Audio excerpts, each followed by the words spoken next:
Thank you, Niels, for the introduction. You spoiled my introduction, but nevertheless, 4 years ago I did a presentation. It was called Fiber to the Farm. I held it during the NLNOG camp. You see a picture here, and I also showed this picture during that presentation. This is the farm where I was born 42 years ago. This farm is still in our family. My brother took over. And I am a bit jealous at my brother. Not about that fact he has to get up every day at 6 o'clock, milking cows every day, 365 days a year. But 1 year after the presentation, Fiber to the Farm, he got his fiber to the home connection. So while I still had a lousy DSL connection of only 20 megabits, and I was living in an urban area, he was living on a farm, and he had even a gigabit Ethernet connection, fiber connection. So yeah, I was a bit jealous, but things are changing, and I will talk about that. The topics. First of all, I will tell you something about the current status of the fiber rollout in the Netherlands. Where are we and what is going to happen? Then I will tell something about the techniques that are used, XGS-PON and point-to-point. Then something about XGS-PON, some more technical aspects, a technical deep dive. I had to cut it out a bit, otherwise I would talk for 1 hour. Then something about activation process and about the automation I created. And last but not least, we have some time for some questions. First, something about me. My name is Kloek. I'm currently a freelance network engineer. I'm in the business for 20 years right now. I started my career at Solcon, where I grew up and learned a lot of things. Thanks for that. And also I'm a proud owner of all different NLNOG t-shirts. I've been to all NLNOG days, starting from the beginning. And currently my project I'm doing, the first project is the project at Delta Fiber. Delta Fiber is a merger of Kaiway and Zeelandnet, Delta. And Delta Fiber has a very big ambition. They are building a new Delta Fiber, fiber to the home network. And they have a target of building 2 million fiber to the home connections in the coming years.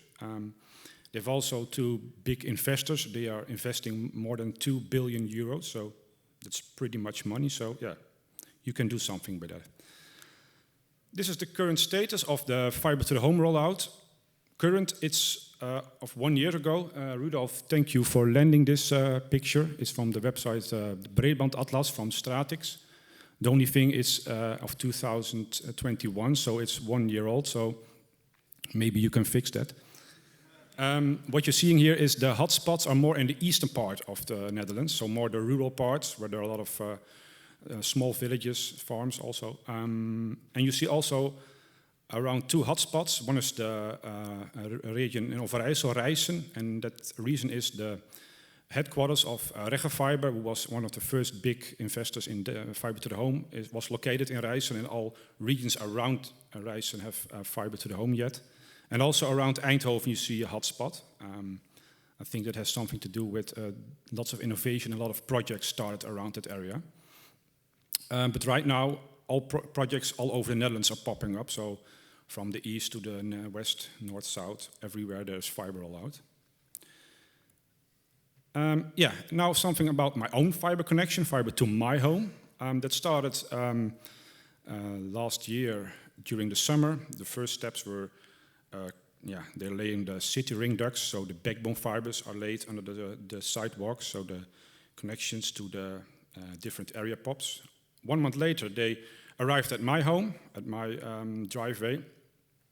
And actually, they don't need to open the driveway. They use some special drilling technique. It's called a torpedo, and it drills under your driveway and pops up the fiber in front of your doorstep. In the third picture, you see my doorstep. At the end of 2021, they planned to bring the fiber inside of my house. Only they had a small issue that I have a doorstep of 1 meter with concrete, so they can't easily drill under my front door and bring inside the fiber. So I told to them, you can use the duct where the power pipe is laying in. Otherwise, they will bring it in my living room, and that is something my wife don't like, so I want to have it in my meter cupboard. And they said they agreed, it's good, but you have to make the hole in that power pipe, in that duct, so we won't do that because it's a big risk. And well, yeah, it's only one day before Christmas, so what possibly can go wrong? So I drilled the hole in it, and yeah, it was one other issue. The engineer only had 1 hour time to bring inside the fiber. So after 1 hour, I made the hole. He tried to pull in the fiber, but it didn't succeed. So that day at 4 o'clock, he called in some senior engineers. So at 4 o'clock, they were helping each other, and after a couple of minutes, the senior engineer made it inside my house. So finally, yeah, I got fiber to the home, and 1 month later, the connection was actually activated. So yeah, I had also my gigabit connection. Yeah, there's something about different network technologies. The first fiber to home projects were mainly point-to-point, and point-to-point is a very common technique. It's just you have a switch in your area pop. The area pop is where all fibers come together. So you have a switch, and every customer has his own fiber connected to a port on the switch. So that's very easy, very common. The switch is an uplink to an aggregation switch or router. Yeah, and it's very easy for the provisioning. You know what customer is connected to what switch. So you can easily provision the profiles and the settings. Another technique that is currently used a lot in the Netherlands is the PON technique, and it's called passive optical networking. Yeah, the big difference with this technique is you don't have a switch in your area pop, but mostly you have splitters, and those splitters split the optical signal in, for example, 32 signals or even 64. And those splitters get fed by a so-called OLT, optical line terminal, and that's the device that sends the light on the fiber. And mostly that's this OLT device, this central switch, is located centrally in the city pop. So that's mostly one pop in a city. Yeah, and the big advantage of this option is you need less active equipment. Yeah, and it's a shared medium. In this picture, you see a technique where there's made use of a cascading splitter. So first you have a 1-to-2 splitter that splits the feeding signal from the OLT in 2 light signals, and after that you see a 1-to-32 splitter that splits it into 64 signals. So with one active port you can connect up to 64 different ONTs, and those ONTs are located at the customer side. Yeah, and why should you choose XDS-PON if you can also choose point-to-point? The first topic, the flexibility in layer 1 network. With point-to-point, you are not so flexible. Most optics that are used, the BD optics, only can go up to 10 kilometers. So in every area pop, you have to place an active switch, an active device, because the reach is only 10 kilometers, so you need a lot of active devices, and you're not so flexible in how you build your whole layer 1 network. With PON, you have some more options, and one example is a project I did with my previous employer. That was in the Noordoostpolder. We built a network, and the challenge was, you have very large distances. For example, a lot of farms far away. And in this project, we made a design that we could lighten up the whole Noordoostpolder with only one active device. So with one active device placed in the city pop in the center of the region, and we had some small area pops that contained the splitter. So we only need one active device, and that's very economical and also very easy to manage because you have only one switch, only one device to manage. And also we could even reach up to 40 kilometers. So the farm that was far away in the north, we could reach a span of 40 kilometers from one active port on the central switch, the OLT. The other thing, it's very important for the telco, is the cost per port, because you have, with one active port, you can connect up to 64 or even 128 customers. You need a lot less active ports. And also, yeah, the active ports are more expensive than the cheap ports you have on the splitter. A splitter is just a dumb device that splits signal, and yeah, it only costs 100, 200 euros. So that's not so expensive as a whole switch. Yeah, and one thing that is maybe point-to-point, a bit better technology, is the oversubscription. With point-to-point, you have a dedicated 1 gigabit connection if you have 1 gigabit ports, or even 10 gigabit. And with PON, you are sharing the bandwidth. So, for example, GPON is 2.5 gigabits, and you share it with all users on that same port. With XDS-PON, you have 10 gigabits symmetrical, and that's you share with the number of customers you have on that splitter that's connected to that device. So, but if you have 10 gigabits and you share it with 64 people, well, I think it's enough for the coming years. And last but not least, power usage. I think nowadays, the power prices are increasing very fast. I think that's a factor. It will get more and more important because with PON you have one active optic that can lighten up to 64 users, and if you compare it with point-to-point, you have needed an optic in an active device for every user. It can save you a lot of money. I did some calculations, and with the 2 million target Delta Fiber has, it goes up to several million euros per year you will save on only the power cost. So I think it's a very green technology. Then something about the optical side. You have to know with fiber to the home, every customer gets a simplex fiber, so it's not duplex fiber where you can do TX, RX on 2 different fibers. So it's simplex, so you need a technique to get that signal up and downstream over one fiber. And what they use is they use different wavelengths. And I've shown a picture here. Point-to-point and GPON use the same wavelengths normally. So that's 3010 for the upstream, 1519 for the downstream. One of the reasons that, for example, it's better not to choose for GPON, if you have a current network of point-to-point, you have to know Delta Fiber did point-to-point till last year, and we have a lot of point-to-point customers. If you would do GPON, you can get some issues. I've seen some issues that with a new GPON network was deployed, and there was also a point-to-point network in that same city, and there was a user that was, that had his GPON connection was brought up, and he thought to be smart because his PON modem wasn't arrived to connect a point-to-point device on a GPON network. Yeah, that's pretty fun because you are connecting the device, and it will send a light on the same wavelength as the GPON wavelength uses, and then you will get some interference that all your neighbors will go down. So connecting point-to-point devices on a PON network, it's not so smart thing. And one of the reasons also XGS-PON is very nice. XGS-PON uses a different wavelength. It uses 1270 and 5077. So you can easily deploy that next to a point-to-point network, and you won't get issues if a user connects his old point-to-point device, his old modem, on a PON network, an XGS-PON network. So it's just a different wavelength, and XGS-PON won't see that different wavelength. Yeah, the next step is NG-PON2. It uses even different wavelengths, other wavelengths than XGS-PON, so you could easily upgrade your network from XGS-PON in the future to NG-PON. NG-PON can go up to 50 gigabits, even 100 gigabit. And you can easily upgrade it on the same fiber. You could send an XGS-PON signal and an NG-PON on the same simplex fiber. And by connecting another device, it will pick up only its own signal. So you can roll it out in parallel, or you can upgrade while you're still using XGS-PON. You can upgrade to NG-PON. Yeah, then something about the techniques that are used. First of all, the upstream, I talked about it. It has its own wavelength, 1270.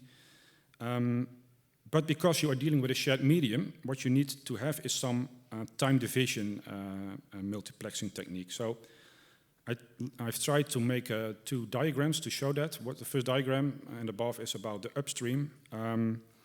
Every ONT, when it gets online, there's some ranging mechanism going on. So the OLT sends a signal, ONT responds, and the OLT calculates what's the actual distance and latency in microseconds precision to know and to tell the ONT what are your time windows you are allowed to send traffic. For example, if the ONT 1 and 2 sends traffic on the same time window, you will get interference, you will get not the right signal you're expecting. So the OLT tells to the ONT 1 you have to send on this time frame, ONT 2 on that time frame, and if they honor that standard, then the traffic will arrive sequentially on the OLT. So it's very important to have a good ranging mechanism.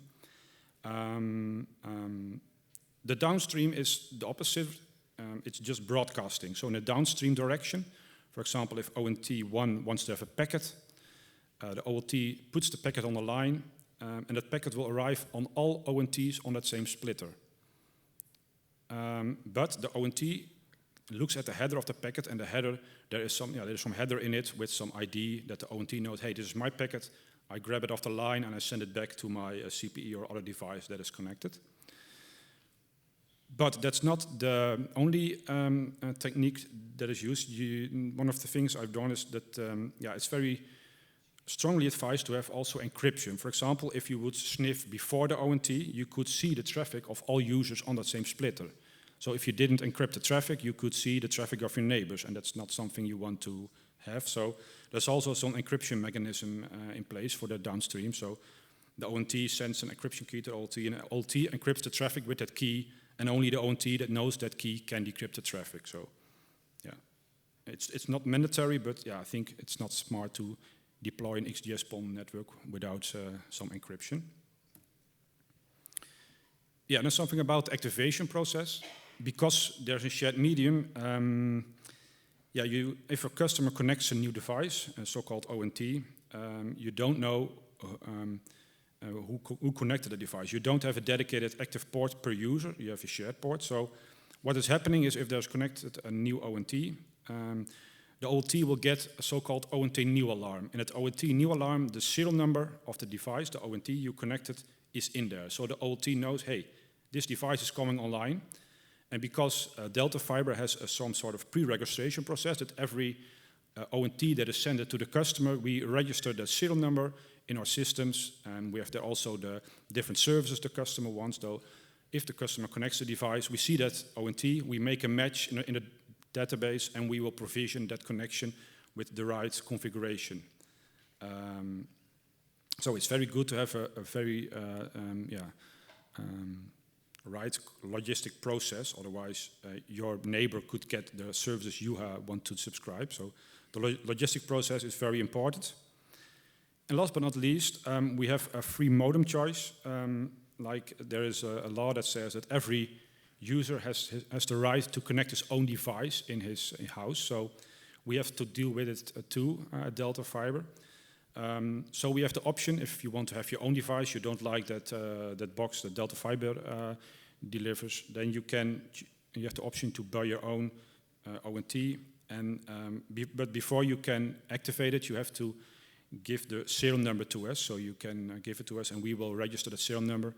And then hopefully, if the device matches what we expect, it will get provisioned. Yeah, and then something about installing all those OLTs. You have to know Delta Fiber has a big ambition, so they need to install hundreds of OLTs. Every week, a couple of these devices get installed by contractors. So we have built some automation process for it. It was one of the biggest projects I did last year. So first of all, we have chosen to deploy a new CMDB system. We've chosen for Nautabot. I think it's a very good choice. It's a fork of Netbox with some additions that you can easily create job modules. And job modules are easy wizards for creating new devices. So a contractor can easily create a new device. He only has to say, I want to install a new OLT at this location with this host name, and everything is done automatically. So the management repeaters are created from a pool, interfaces are created, all kinds of stuff is created in Nautabot. Contractor places it on plant. He has to plan to install it, for example, next week. And after he goes to the POP, he installs, he racks up the whole thing, he connects all the fibers. He only needs to change the status from planned to installed. And when he pays it to installed, our whole provisioning process is starting. So and we use the API from Nautabot to get all the information. And we have also a nice intent-based networking system that has some APIs, and all the right APIs are called, and the whole configuration is provisioned. So then you have a new OLT that's fully compliant to the templates you specified. And I think that's very important.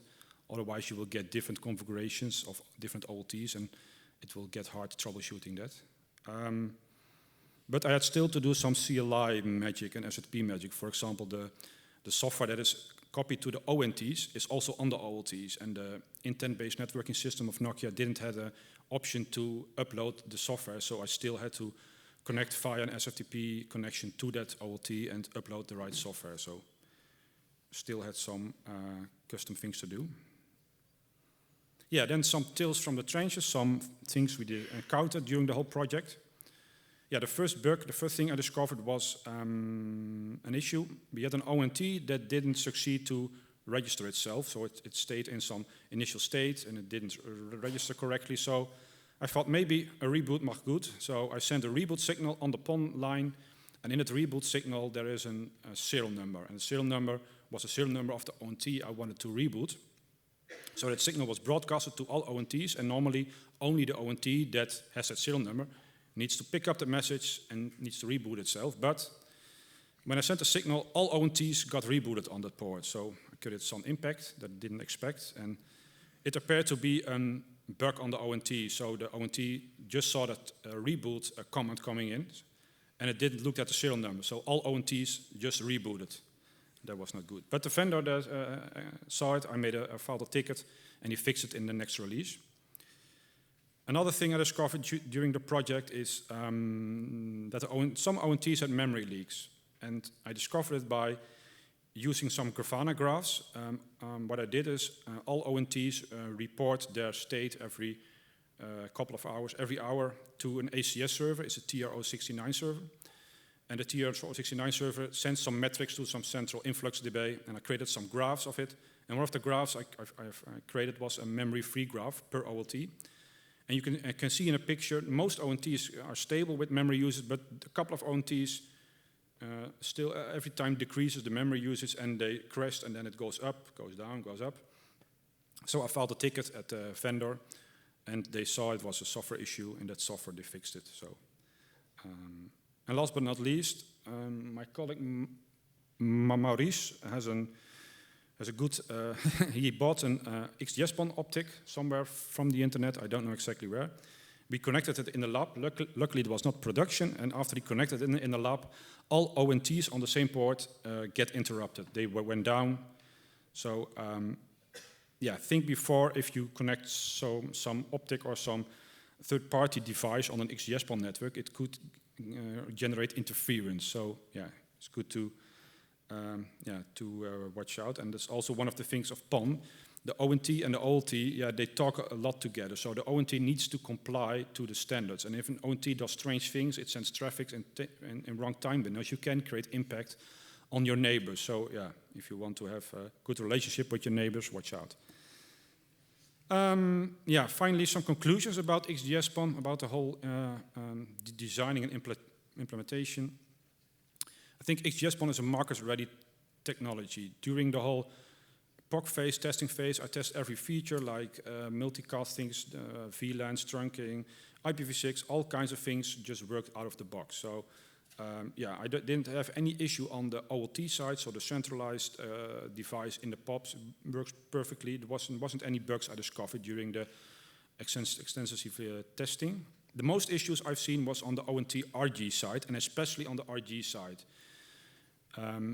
Delta Fiber delivers a combined device for the customer, so it's an ONT, and that does the optical translation to Ethernet, and we have an RG side, that's more the thing that does NAT address translation, Wi-Fi, VoIP, and the whole shizzle. And the most bugs I discovered were all on the RG side. So yeah, there's a lot of software going on, and yeah, you have to know those boxes cost under the €100 or around €100, and it has to do everything you can imagine. So yeah, you can imagine that if you pay less to the vendor, yeah, maybe you will get less quality. But yeah, so that took us a lot of time to find these bugs and let them fix them. And one of the things I also discovered is the monitoring is very important. So not only your equipment in the POPs, but also the equipment at the customer side. So it's very good to do continuous monitoring of all the devices you have in the field to see if there are issues popping up. You can test everything in the lab, you can test a lot, but always if you go in production with some CPE, with some ONT, you will always see that there are bugs you didn't see in the lab. So I think it's very good to monitor it, and also after every firmware change, keep monitoring what is happening. But for automation is key. Yeah, if you plan to install a lot of devices, I think it's very important also for the speed of deployment to have automation, but also of the consistency. If you don't automate and you make some workbook, yeah, you know every engineer has his own interpretation or will do things strange other than the workbook. So I think automation is key to have yeah, a very good managed and well deployed network. And last but not least, speeds up to 10 gigabit are achievable. So this is a screenshot of a test I did 1 month ago with a new CPE we are testing. And I think it's very impressive. I did some speed testing, and the vendor promised, it can do up to 10 gigabit, also through the NOT engine. So I thought, you say it, but I want to see it. So I bought some test equipment, and it was some professional test equipment. I connected it at the LAN port of the ONT, and the vendor was right. I could get up to 8.5 gigabits via my testing device. So it was very impressive. Also one thing to state is, you had to have some professional equipment. I tested also with some laptops, but it's very hard to get that 10 gigabit with the current equipment that's in the market. So you need some professional equipment. That was my presentation. If you have any questions, please go to the microphone. And if you have questions you want to hear, you can also contact me offline later, or you can send me an email or ping me on IRC.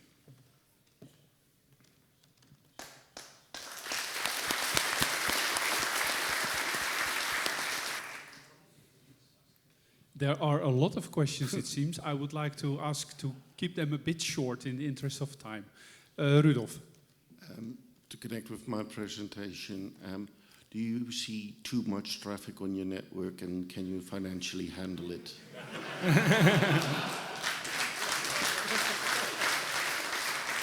Thank you. Over there, I cannot see you well because of the light. Sorry, can you repeat the question? I didn't exactly hear it, but sorry, but my... No, I don't say it. I wondered whether your network can handle the traffic that you're currently seeing, and whether it's financially affordable in line with my presentation. No, I think our traffic is overloaded right now. Yeah, true. No, it can handle it perfectly. So we don't see any change by installing a new technique. It's just... By installing XGS-PON, it's not that the user is generating lots of traffic, more traffic than it normally does. So no. Okay. All right. Next question. Next question, please. What are your plans for allowing third-party vendors onto your network, and where would you connect them? There is a law legislation, there is a rule we need to accept other CPEs. So if you are a customer, bring your own device, we have to support it. So no, not the CPE, other parties than Delta Fiber. Okay, other parties, it's maybe a bit more commercial, but what I can say, this network is built as a wholesale network. So we have currently, I think, about a couple of, up to 10 wholesale parties, but the network is built. We could allow other parties to deliver services, but I don't know what currently is the whole wholesale offer we do. But the network is technically built. We can do wholesale for a lot of different wholesale customers. Okay, but then the interconnect would be somewhere in a data center in like Amsterdam, and then you traverse your entire Delta network, ONT, that would be all the same. Normally for wholesale party, you will interconnect at 2 points in Amsterdam, and we will transport the whole traffic to the network and the customers. That's the normal way of doing this, true. Yeah, because in point-to-point networks, what would happen is the other vendor could choose to be in the POP and build their own ring and that sort of, but that would PON, that's not going to happen. That's also possible. They call it ODF access. I don't know if Delta Fiber does that, but it's only interesting if you are a very big party that wants to do wholesale and wants to have your own equipment. But I think that's something for the commercial people to decide if that's allowed. I don't know exactly if it's mandatory that we need to provide that access, but maybe it's more something you can ask Rudolf. Thank you. Okay. I'm afraid Joris is going to be the last question. I'm sorry. If there are more questions, you can talk to me during the lunch break. So sorry for stealing the last question here, but my question was actually related to third-party devices as in ONTs. So as you need to allow third-party devices to be present on the network, and you identify the risk of, XGS-PON transceivers being able to break the whole path, how do you plan to mitigate that? That's a good thing. Luckily, it doesn't happen a lot. Most people just use the normal box we send. But Yeah, my choice would be, and I've talked about it with Rudolf, is that you have also that ONT device. It's a very simple device. It just converts the PON signal to Ethernet. And I would have preferred that, that we just use that device and that we connect a different CPE behind it. Because most users that want to connect their own Linux box or own fancy device does have an Ethernet uplink. So I would have preferred that we went for that solution. But yeah, it's a risk, but it doesn't happen a lot. And most devices we had tested with some other vendors, and most of the vendors have a good standard and it works. But yeah, if you buy some optic from China, yeah, it could be you break the connection. But yeah, that's a risk too. Yeah. Okay, thank you. Thank you, Rinse. We have a small present for you.